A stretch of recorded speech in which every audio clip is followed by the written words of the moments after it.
பொழப்பு சிரிப்பா சிரிச்சு போயிரு தம்பி. எங்களை சட்டமன்றத்துக்குள்ள விட்ட நீ கெட்ட, அதனால நீ என்ன தடை வேணாலும் போடு. எங்க அப்பா உங்க அப்பா ஸ்டாலின் இருக்கிறக்குள்ள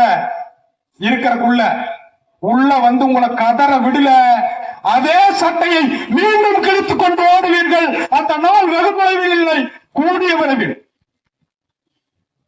கிழிச்சிட்டு வருவார். பாத்தியா அண்ணாத்த போஸ் கொடுத்துட்டு அந்த மாதிரி வருவீங்க. அண்ணன் கேட்கிற ஒவ்வொரு கேள்விக்கும் அட்டி தானா பட்டன் பிஞ்சிரும்.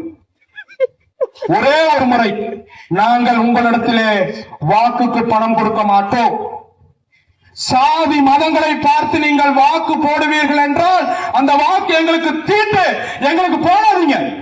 சாதி மதம் பார்த்து நீங்கள் ஒருவரும் ஒரே ஒரு வாக்கு இந்த விவசாய சின்னத்திற்கு விழுந்துச்சுன்னா அது எங்களுக்கு தீட்டு, அந்த வாக்கே வேணாம். நான் சாகர மட்டும் இதே ரோட்ல கத்திட்டு சாதி பார்த்து ஓட்டு போடுனே எனக்கு அந்த ஓட்டே வேணாம்.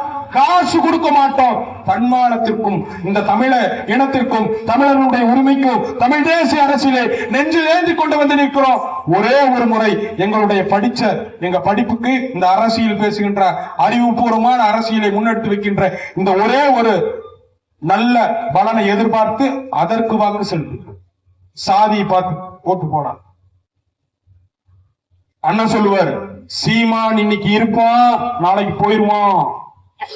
சீமான் முன்வைக்கிற கருத்தியல் கொள்கை அதுக்காக வந்து நிக்கிற பிள்ளைகள் தான் சரியாக இருக்கும். சீமான் இன்னைக்கு இருப்பான் நாளைக்கு செத்துருவான். அவன் பேசின அரசியல் இந்த நாம் தமிழர் கட்சி இறுதி வரைக்கும் எடுத்துட்டு போகணும். அதுதான் மழலை பாசிரியில் இருந்து எல்லாம் எடுத்துட்டு போறாங்க.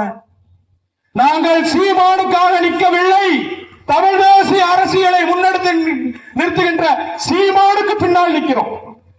சீமான் நகர்ந்து விட்டால் அந்த இடத்தில் நான் நிற்பேன், இல்லைன்னா எங்க அண்ணன் நிற்பாங்க.